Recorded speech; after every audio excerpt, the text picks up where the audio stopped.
So maybe could you introduce Sifchain in a few words for people who have not heard about Sifchain? Yeah, for sure. Okay. So Sifchain is a decentralized exchange um, that runs on an AMM model, at least at the start, which means that it uses liquidity pools. And so people can pool their tokens. They may be very familiar with this from Uniswap or now Thorchain, which is um, much bigger than when we started Sifchain. And so it works pretty much like that. I'd say the difference between us and maybe us Uniswap is that we have our own independent chain on Cosmos, and the difference between us and Thorchain is that we have pegged tokens. But I think that should be a good intro for now. I think the peg token part will be interesting, but before we go there, let's talk a little bit about building your own chain because AMMs are or decentralized exchanges are a very big thing since the half of last year. So there are a lot of AMMs coming out, very complicated ones, very innovative ones, very simple ones, basic ones. And the main difference between Sifchain and the rest of them is that you have your own underlying chain supporting it. And I see that there are a lot of dApps building their own layer one protocols so that it combines the layer one and the dApps. So it helps with scalability, it helps with validation and all that kind of stuff. So what are your thoughts of dApps building their own layer one protocols? So you have Compound doing that, you have other newer DeFi protocols doing that. Yeah, I really like that. I like that question because we're starting to see, as you mentioned, more developers in this space, and it's helpful for me as a layer one dev who's not exclusively focused on Ethereum to know that there are other talented engineers working on these other protocols. We happen to pick Cosmos, but I know that we also are very, very passionate about chains like Polkadot, Binance Smart Chain, and so on. Solana is a really great one. And so I guess our thinking is that this all boils down to this concept that we refer to as application-specific blockchains. So there's a great article from the Aragon team about the benefits of an application-specific blockchain that we really take to heart.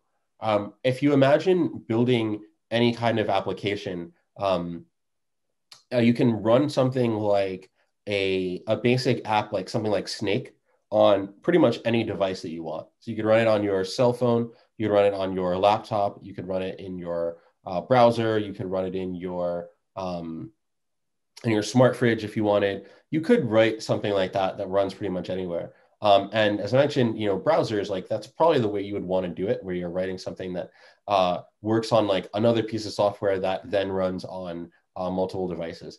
And that's totally fine. It makes a lot of sense. But you wouldn't want to do that for a very complicated piece of software. And that's kind of what Ethereum is like, right? It's this one giant virtual machine that runs on a variety of different mining nodes, but it's not really optimized for any specific kind of application. And so as a result, as an engineer, you're kind of just writing something for pretty much any kind of use case. And that's a little weird because you're say competing with other engineers who have written other smart contracts that are literally running at the same time as you. And so that's kind of bizarre if you're running, a relatively small innocuous blockchain. You have to compete for gas with someone that's running something really complicated. But it's also weird even if you're not competing for gas in real time, because you're still competing for the structure of the EVM in future updates, right? Your code that you're writing isn't really designed just for your application. It's designed for like whatever it is that the base Ethereum use case happens to be at that moment. The average across all smart contract developers' wishes. With an application-specific blockchain, that's very different, as the name implies. It's specific and unique to an application. So that would be the equivalent of writing one version of a piece of software on your phone, one version of a piece of software on your computer, one version on your smart fridge, and so on. And you can imagine this would give you more complexity, right? This is why a software like Facebook Messenger or Google Maps or whatever has like so many different installations that are unique to the different devices they use because they want to take advantage of all of the characteristics. And again, there's something wrong with a browser app that would say run on every device, but you don't necessarily look at your browser apps as like the hardest bare metal way to get any particular job done. So yeah, I think that so long as people are considering application-specific blockchains, that's wise. If they want to use Cosmos, that's great. If they want to use Polkadot, that's great. If they want to use any sort of chain, it's fine. But I do think that as a serious engineer, over time, you're going to want to build your own application-specific blockchain. And I guess the last thing I'd say is that that paradigm is going to come to Ethereum in one way or another, because with Ethermint that our buddies over at ChainSafe are working on, you can actually take an Ethereum smart contract and then run it on your own application-specific blockchain. So you could take something like a Compound or a YFI, take that same smart contract, but just run it instead of on Ethereum. You can run it on your own blockchain with your own nodes. So it'll be much easier for people to create application-specific blockchains. And yeah, I'd say that is part of the future for cryptocurrencies. Do you foresee that application-specific blockchain will dominate the layer one blockchain protocols moving forward? Because not everyone needs that, right? Yeah, dominate is a tough word. I don't want to start any holy wars here. Mm-hmm. I think it'll be a much bigger deal. I think, ETH2 is also coming, and that's its own thing. Right? Sharding is really interesting. I think there's a lot of innovation in blockchain beyond application-specific blockchains. But I do think that the time to scale that style of engineering is coming imminently. What would you say it's the main difficulty when you're having application-specific blockchains versus just the application itself? I'd say one challenge is just getting the nodes to participate, right? So you have to recruit your own validator set or miner set or whatever it is that you end up using for your particular consensus mechanism. And mining or validating or whatever, like that's a real job. It requires you to run a relatively complex bit of software, update it routinely. Sometimes there are bugs in that software. If there are, you need to be able to update to a new version very quickly. That kind of thing is it's not for the faint of heart. And I think building an entire business apparatus around having people run nodes in your chain, I'd say that's pretty tough. And then I guess there are questions around optimizing your code for your unique use case. I'd say those are the two kind of complications that exist for application-specific blockchains. So for those listening, if you're having just blockchain itself, your blockchain application itself, you just have to execute and do whatever trade that the application is doing. So for example, if you're doing a DEX or AMM, you're just exchanging token A to token B to token A. If you have an application-specific blockchain, then you also have to run the whole validator node to validate these different transactions. And that is the added complexity. And going back to whatever Giselle was saying, the main difference is really how do you balance the incentives between getting people to participate as a validator and giving your token rewards and participating in the consensus mechanism. And the other thing is, how do you make sure that people are using the blockchain? How do you make sure that people are using the application that's built for this specific blockchain? Because if no one is using, there's no transactions going on, then no one is going to be validating anything. So that balance becomes very, very important. So how do you guys balance it at Sifchain? Got it. Yeah, I think for us, we're very lucky. We had a really great validator community that was attracted to us. We started out, I'd say, with providing some incentives. So I think that does help, making sure that of all the awesome networks that are available to validate on, that you're incentivizing the right teams to run nodes for you. But ultimately, like those incentives don't necessarily need to come from the team. They can come from block rewards directly. And so we just recently transitioned from just providing capital to a select set of paid testnet validators to not doing that with the expectation that because we're launching our beta net soon and block rewards are coming, that the validators can earn income from that. So I'd say it's definitely about incentives, but I think it's beyond that. we're starting to try to incentivize a delegation to our validators. So if you want to participate in the staking for a project, but you can't necessarily run your own validator, then you can delegate. And so that's really great for validators because they get that staking income as delegators. Delegators can provide them with additional staking capital, which then earns them additional block rewards. But they get it with some kind of commission fee that they can charge. And so they're able to get extra return on capital that isn't even theirs, plus the added bonus of having additional, say, weight and voting power and so on in the native chain. And so we want to encourage the validators that we think are doing a really great job, going above and beyond the call of duty by just running a node to things like suggesting changes, helping other community members and so on. So I'd say there's also that making sure that validators can participate in the delegation from other investors who are looking for return but can't necessarily run their own node. Okay, so that's for the blockchain, the application-specific blockchain side of things. And now let's shift gear and go to the application-specific specific side of things, which is the decentralized exchange that you have.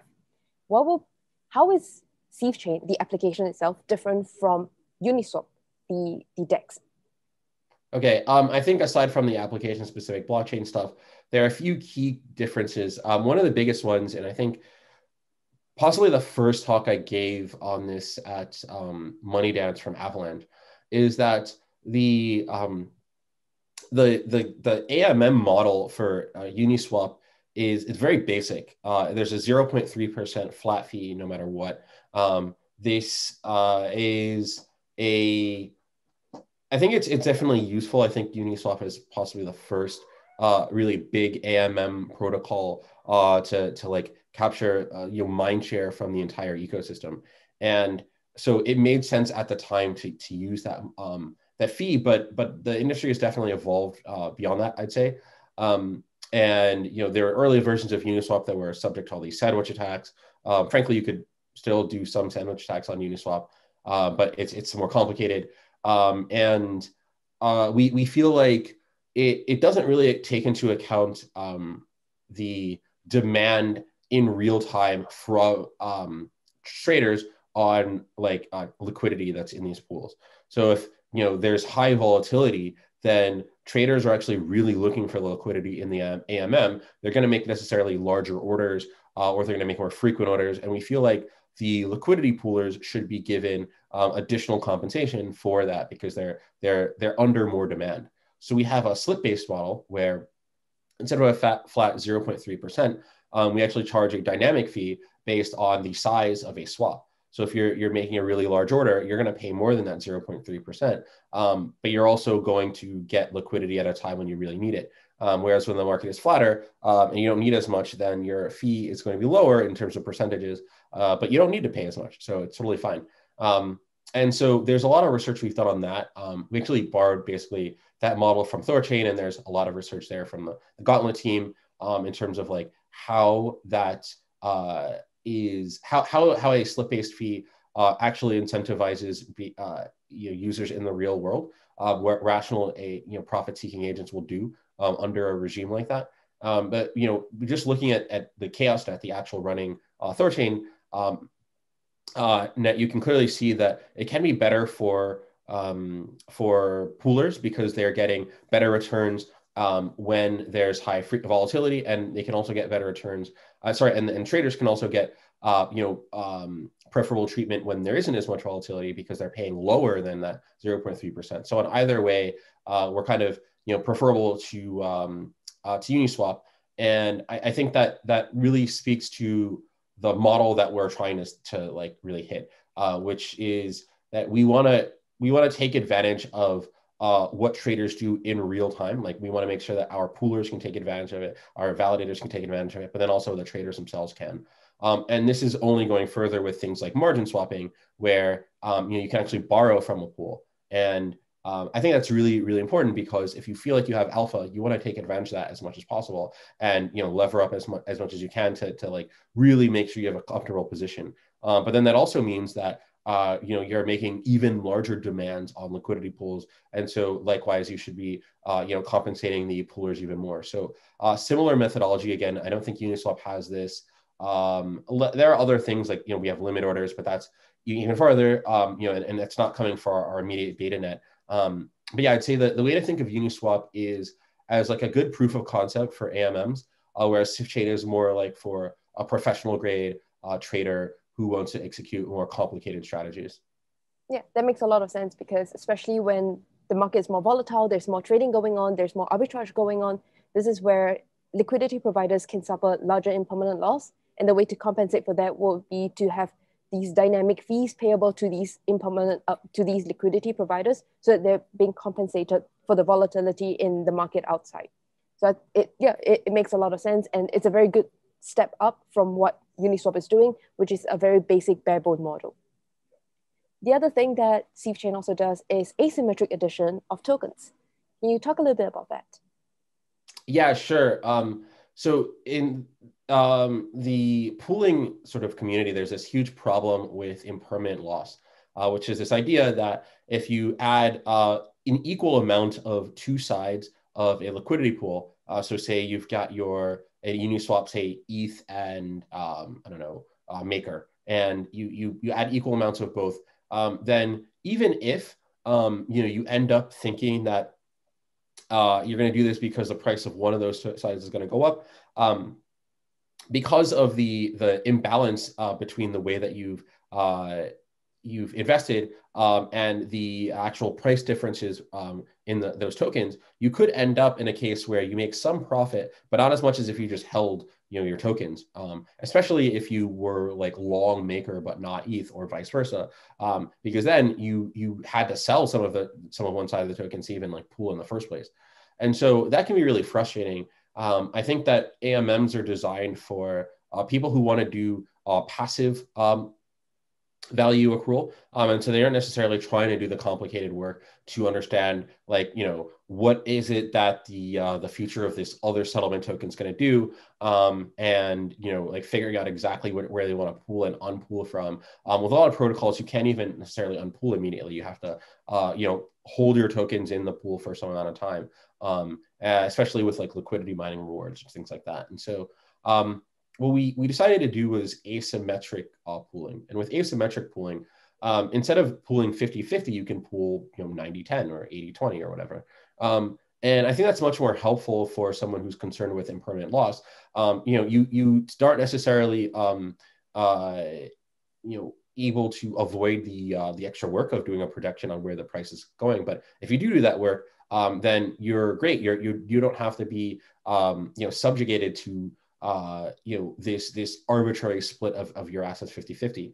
So if you stake, say 80-20, then when you withdraw, you're also getting 80-20 back, plus whatever, say, swaps occur, but you're still using that baseline 80-20 split. And I think that's really, really critical for someone who's like focused on one token or another. And so, yeah, I'd say asymmetric pooling, even though the pools overall are 50-50 for Sifchain, that is, they're equally weighted pools between our settlement token, Rowan, and the external token.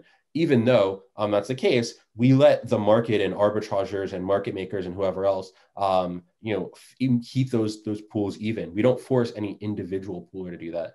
And then as a result, we help shield users from impermanent loss. There are still ways you can get impermanent loss, and we're working on resolving those in future.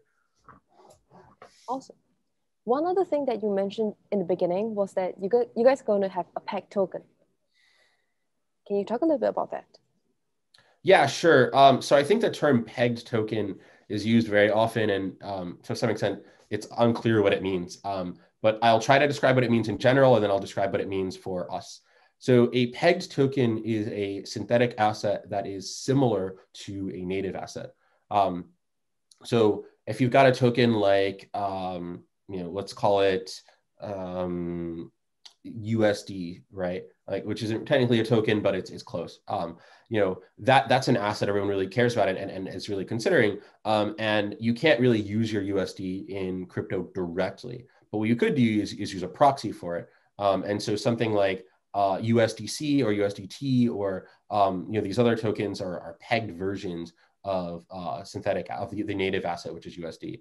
And there are a lot of ways you can create a pegged version of this USD. You can do something like that, say the USDC and USDT teams have done, which is to actually just take one, say, native asset for every pegged asset. And as long as you have some way to go back and forth between the two, so you take your pegged asset and redeem it for the native and vice versa, then you're basically fine, and you're able to keep a peg into the price to be roughly 1-to-1.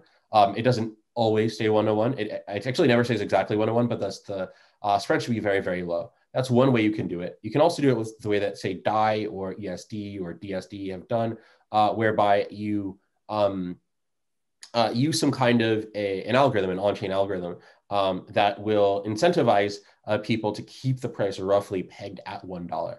And so there is often more volatility and more deviation from the peg price. But at the end of the day, it does tend to work, and there are some advantages for that as well. But you don't necessarily need to use just USD as the source. You can use Atom, you can use Bitcoin, you can use any token you want. So we are going to peg a bunch of ERC20 tokens and Ethereum, or Ether, I should say, for the betanet of Sifchain, which means that you know, if you've got any token on Ethereum that's ERC20 or ETH, you can take any of those tokens and trade them on Sifchain. And we do it more or less in the former way, which is to say we take one version of every asset, and we make sure that we have that available for any synthetic pegged asset that we mint. The difference between our method and a bunch of other methods is that we actually have the one-to-one sort of storage done on chain, which is to say there isn't a centralized entity that controls the tokens. It's really controlled collectively by this network of validators. The validators store these assets, and they store them in something that's pretty complicated, but long story short, you can think of it as an on-chain lockout group, like a bank, in which because the validators are all signatories to a single smart contract, they are all beholden to act in a way that's fair and in the best interest of the depositors. And that this includes being able to redeem the pegged asset for the native asset whenever they want. So that's the model that we've chosen. It has a lot of advantages over the native token model. And so, you know, as an architect for Thorchain, while we really like the native model, we do have the concern that with native, you know, tokens, the more chains you want to peg to, the more, you know, demand you're putting on a validator, because you'd have to run, as say your Thor node, you're gonna have to run like, you know, 25 or 50 different nodes on a bunch of different chains. That can be frustrating. Very, you know, there's like a high attack surface, and then there's like high costs, high like labor costs, and so on. And we really like this model that the Cosmos community has sponsored, whereby these peg zones, which are, say, their own applications separate from any DEX, exist for the sole purpose of pegging tokens. So, you know, with a Sifchain peg zone for Ethereum, the validators in that peg zone are just focused on ETH and you know, the pegged asset, the peg zone itself, or with Bitcoin and just the peg zone, or so with. Just to clarify a little bit, that means if there's Bitcoin on the contract, then only Bitcoin validators or Bitcoin peg validators will be pegging on Bitcoin. And this validator will not be doing anything else, not like Polkadot, not Ether, not Thorchain stuff. Got it. Yes, so it's very specialized in the kind of assets being pegged. Right, right. And so that takes a lot of the labor off of the validators that are doing AMM swaps or whatever, because they don't need to worry about maintaining that peg. They just need to worry about taking these pegged assets they already are getting and then doing swaps. So that's a good clarification. So my point is, like, this is an alternative model. It fits with a lot of like grander IBC architecture that the Cosmos team has put out. And so we bought into that. So yeah, we see benefit in many kinds of peg structures. This is the one that we've used, and I think there's a lot of demand for it. Sounds awesome. So to clarify, there will be 4 types of use cases in the Sifchain. You have the validator, which is your blockchain layer. You have the liquidity providers of the different swaps and exchange. You have the traders who are trading token A to the native tokens. And then you have these peg tokens validators that are pegging to specific kind of crypto assets that's available out, that's just available. Yep, makes sense. Okay, awesome. Yeah, so to summarize, Sifchain is a DEX that has its own application-specific blockchain, and you have incentives to or you're trying to balance the incentives between the validators and all these different 4 participants, the validators, the liquidity providers, the peg token validators, and the traders. And it's very different from the basic model of Uniswap that we've seen on the application side of things, because we are looking at a more dynamic fees being provided when you're swapping from token A to token B or token A to the native token.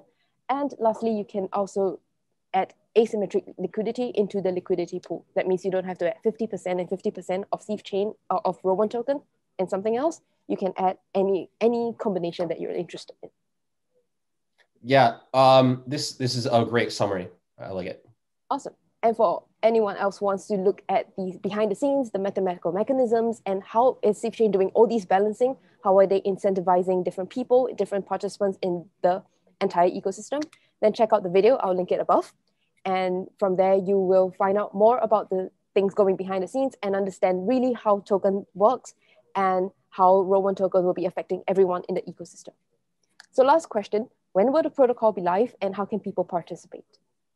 Good question. We will be launching a beta net January 25th. So you can participate then. That is going to use real live Rowan and real live ERC20s, but it will, we're calling it a beta net because it's still sort of under construction. There's still security work we're doing and so on. And so people should be mindful of that, but they can participate. And we actually expect a lot of traction and demand, like pretty soon. I'd say that's when you can participate. We'll definitely put out a lot of announcements in our various social media platforms. So definitely look out for that. Awesome. And I'll link all the kind of stuff that you need below in the description so you can find out more about Sifchain and Rowan tokens. Is there anything else you want to add? I think it's been cool working with you. Thank you for the video that you created, and I'm happy that we could follow up with this chat. Awesome. Thank you, Giselle. Bye-bye. Okay.